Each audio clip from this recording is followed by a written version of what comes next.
The ability to correct a series of images all at once is probably the biggest reason I fell in love with Adobe Camera Raw, or ACR.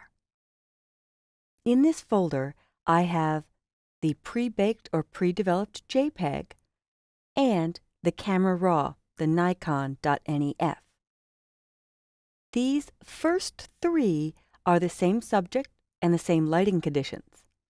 The fourth is a different subject, but same lighting conditions. So what I'm going to do is hit the Filter panel and just check Camera Raw images, so I can correct those and compare the pre-developed pre-baked to what I might do.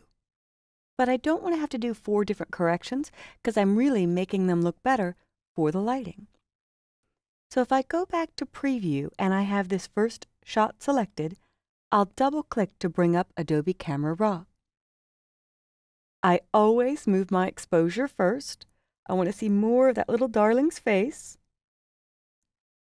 Now it's starting to look a little better, but the shadow detail, the contrast isn't where I want it. And a lot of people would go straight for contrast, but I tend to like to boost my blacks next. I only use contrast when I intend to truly add contrast, and sometimes that'll oversaturate the skin tones, so I use it sparingly, especially on portrait shots, images with people. I can open up the shadows by sliding towards the lighter end and see more of her face. And if I do that, I might need to darken the blacks a little more. But I check myself as I go. Before, after, a whole gray cloud is wiped away. Now my goal with this shot is really to ultimately wipe out this white background. So what I'm going to do is make the whites a little whiter. But be very careful with this. I don't want to lose any reflection or highlight detail on her face. So if you look at the image histogram, this has a light data and some data in the midtones, but not a lot of shadow detail.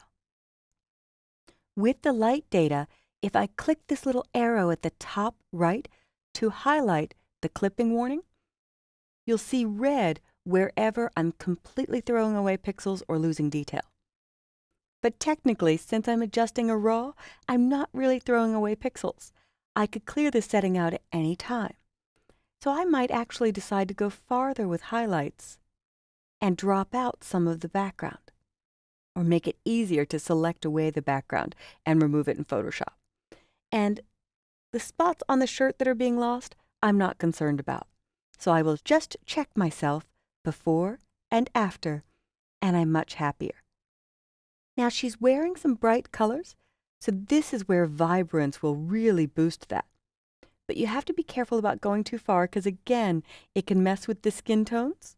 So she starts to get a little orange, like fake tan baby. So I will go up in vibrance, and again, before, after, or I can double-click on vibrance, before, after. Double-click the triangle and see if I'm helping. I do add a little clarity, which is mid-tone contrast, but I can really go towards a special effect if I go too far, so I don't want that much, but it does help the hair have more detail, everything that falls between light and dark. And I could turn my clipping warning on and off, and I think I'm okay here. So when I hit Done and come back to Bridge, I'll see that that one has been corrected. We have 2 more in the same lighting conditions, so I will choose Edit, Develop Settings, Copy Camera Raw Settings. Click the next image in the series, Shift-click the last image in the series, Edit, Develop Settings, I'm so excited, Paste Camera Raw Settings. When I click OK, it will paste every correction I did for all of these 4 shots at once. And I can go in and click the last image, which is a different subject, just once. Then double-click to open it, and maybe do a minor correction, maybe not so much exposure on this shot. Or maybe I don't want the blacks moved as far, so I could see more of the blue of the shirt. And when I hit Done, there, I've got a better starting correction, but modified an individual shot. You could do this on any image type.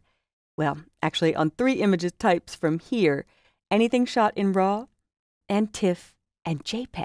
So if I look at my 7 Improving Images folder, I have a low-end camera shot that was taken with a consumer class point and shoot, another Canon I think I had. The metadata would tell me. I will not double-click this, because if you double-click it just opens in Photoshop. I'll come back to Bridge.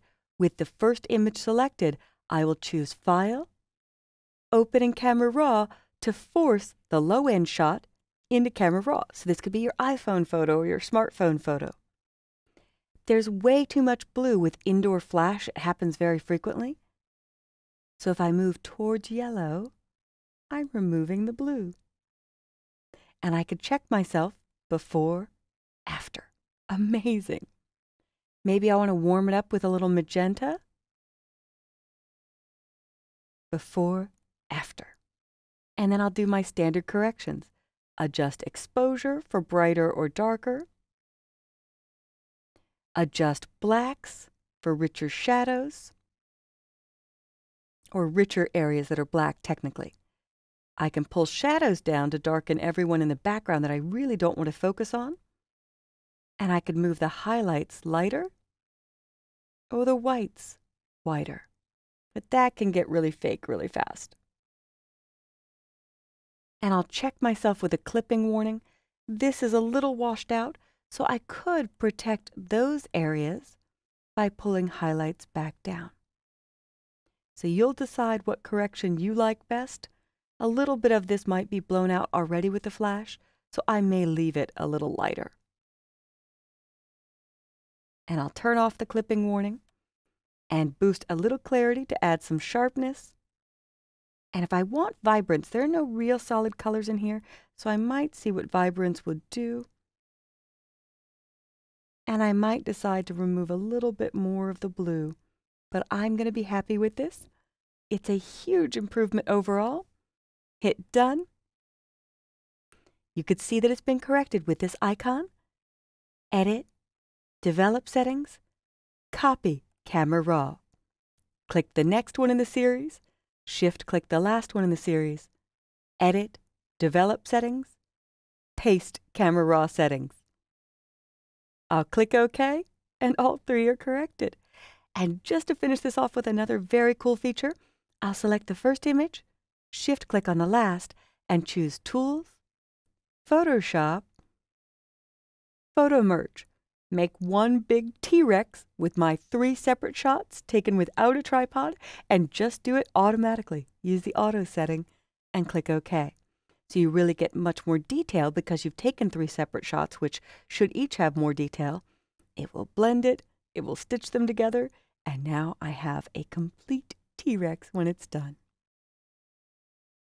You could crop this afterwards. It does preserve adjustment layers with masks when it's done, so I can shift-click to see the blending and stitching that happened.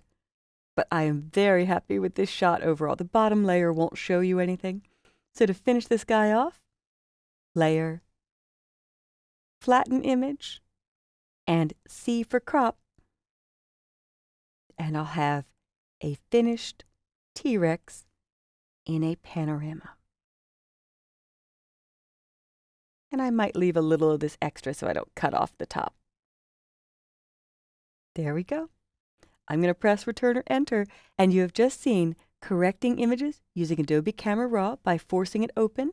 If it's not shot in RAW, using File, Open in Camera Raw, then copying those corrections under Edit, Develop Settings, copy, and pasting them to the same subject in the same lighting conditions. This is one of the biggest reasons I love Adobe Camera Raw, and I use it almost every day.